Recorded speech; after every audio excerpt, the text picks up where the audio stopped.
The new Chinese poster for Avengers Endgame shows the Hulkbuster suit. What's the deal with that? We're gonna break it down. Plus, there were 2 more TV spots just released hours ago, and there's an update to the recasting slash rebooting of the Fox X-Men properties in the Fantastic Four in the MCU. Stay up to date about the nerdy things you care about. Subscribe and hit the bell so you don't miss the next episode.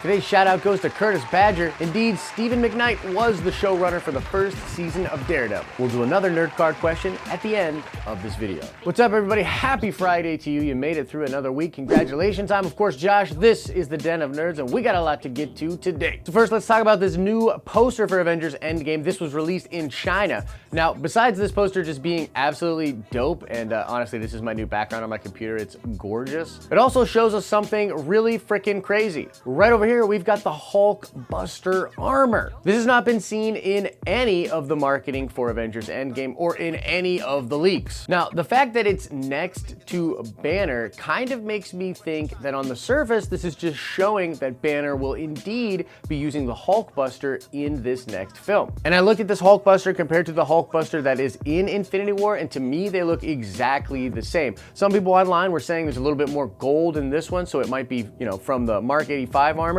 But to me, it looks like the exact same Hulkbuster that we get in Infinity War. And so it could be misdirection. This could just simply be implying that the Hulkbuster is going to be in the movie because that's what Bruce Banner will be using. He and Hulk will continue to be beefing, and Hulk's not showing up. But I mean, we literally know that's not going to happen in the film. We know that Professor Hulk is coming, that Banner and Hulk are going to work it out, and that Hulk's going to be in this weird stretchy suit and then eventually in a Quantum Realm suit. Seems like a weird thing to put on your poster, to be completely honest. Could we be getting another Hulkbuster? Could the Mark 85 armor turn into a Hulkbuster armor for Tony? Now, there are a lot of theories and rumors that we will actually be getting a version of the Hulkbuster coming out of the War Machine armor, that War Machine himself is gonna get his very own version of a Hulkbuster suit. And of course, it would be absolutely amazing if Tony and Rhodey were both in Hulkbuster suits fighting against the armies of Thanos, or even fighting Thanos himself. So I wanted to talk about it, possibility that it hints at something really cool happening in the film, or it's just more misdirection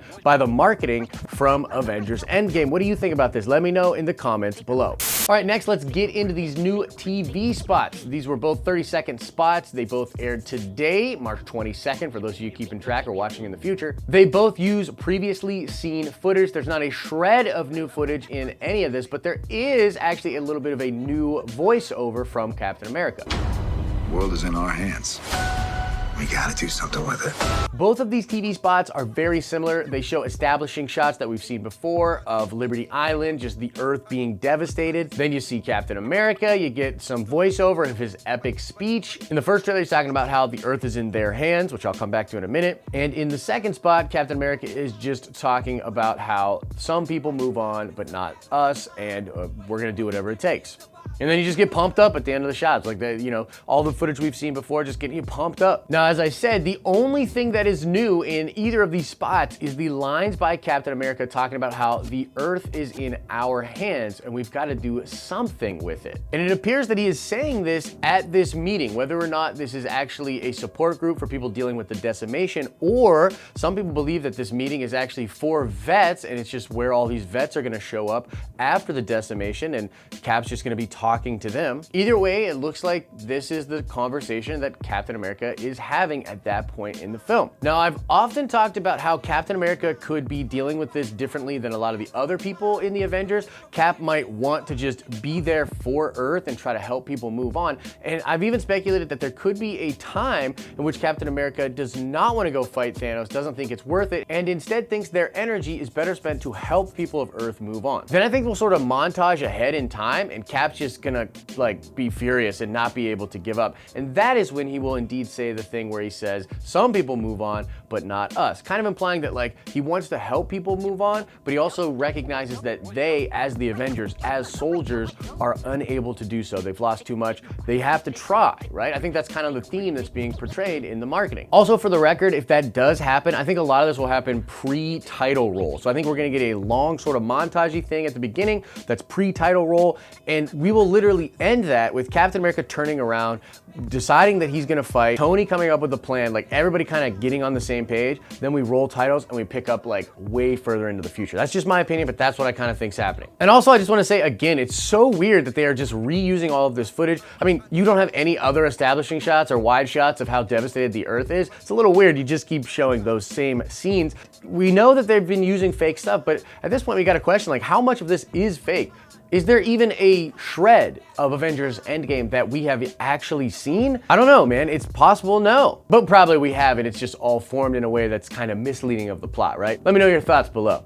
All right, last thing real quick here, guys. THR is reporting that they have heard from insiders that the only person from the Fox universe that will be brought over to the MCU will be Ryan Reynolds' Deadpool, and everybody else is gonna be rebooted or recast. Many of us probably thought this was obvious, but there were some people holding out hope that certain members of the X-Men might be brought over. There was a lot of people wishing that Hugh Jackman would still come over as Wolverine, and it appears that no, none of that is on the table. It is completely rebooted in the MCU, as it should be. And of course, Deadpool is the only one that can come over because it totally makes sense. He can be aware of the other continuity, poke fun at the merger. It's gonna be a lot of fun. I'm very interested to see what they do with that character. But yeah, guys, that's the only one that survived the snap in the Fox universe was Deadpool. I mean, we think it's bad in the MCU. They're all gone over there. Please let me know what you think about that in the comment section below. Now let's check the nerd card on the way out of here. I want to know who directed the first Deadpool movie. This guy's a master filmmaker. Really wish he did the second one as well. But the question remains, who directed the first Deadpool movie? Answer that question in the comment section below. As I always say, I hope you're having an awesome and a nerdy day, and I'll see you